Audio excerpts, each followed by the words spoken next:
abo obuyinza bakuta abakungu b'obusinga bw'enzululu basatu okuli Katikkiro Nuwanzagale, minisita w'abavubuka Kulisi Bayanda ne minisita w'obulambuzi Mumbere Saniya.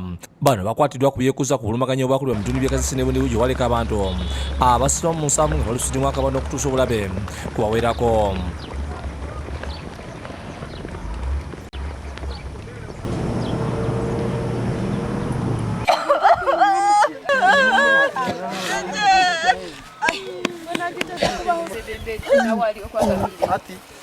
Mubulumbaganyi no RDC Bundibujo Plan Pass Mujuzi mwe yafunira ebisago mu kuwanagana okwaliyo ku balazi ya wiki eno.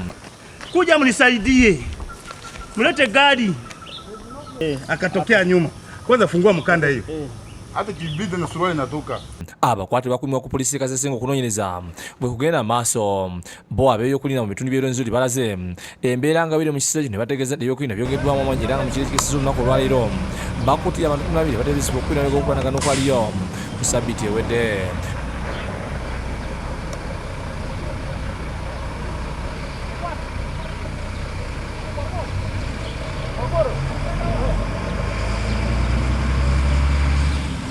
Kile kyakeseza olwaleero mu disitulikiti y'Entoloko amagye nga bukolera wamu ne poliisi basobodde okukwata abantu 12.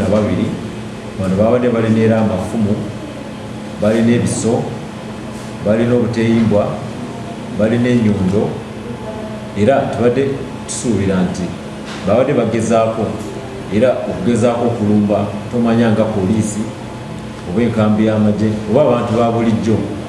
Lukunona bana muli otuziddwa mu kibuga Fort Portal omwogezi w'ekibiina ky'amagye ekyokubiri Major Ronald Kakulungu alabudde abantu abakyalina endowooza ey'okutabangula ekitundu ekyo babiveeko. Ffe nga amagye nga gavumenti tukubira omulanga abantu nti twatanize wamu tusobole okwogera oba waliwo ekizibu twogere tuve mu bintu ebyokulwana.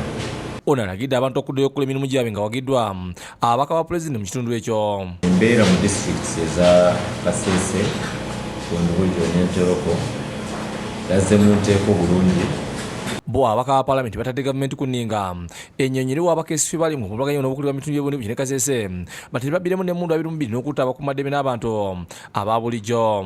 Mu lutuula lwa paalamenti olubadde olw'ebbugumu nga lukubirizibwa sipiika Rebecca Kadaga, ababaka bategeeza nga gavumenti bwesaanidde okujja ababaka ba pulezidenti kuba baaliwo okutuusa lw'olumva ky'okulungamya gavumenti era nga n'omulimu gw'okulonda aba RDC baakalagolekerwa ebitongole bikuumaddembe. Madam Speaker, I know the Minister of Internal Affairs.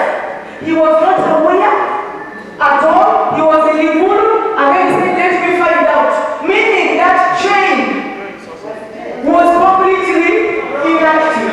This weight of tribalism in our kingdoms and countries should actually stand on. Now we are just arresting these people called the attackers without investigating the real perpetrators. I strongly believe that some strong people in this country are doing this thing. These local people cannot just organize themselves.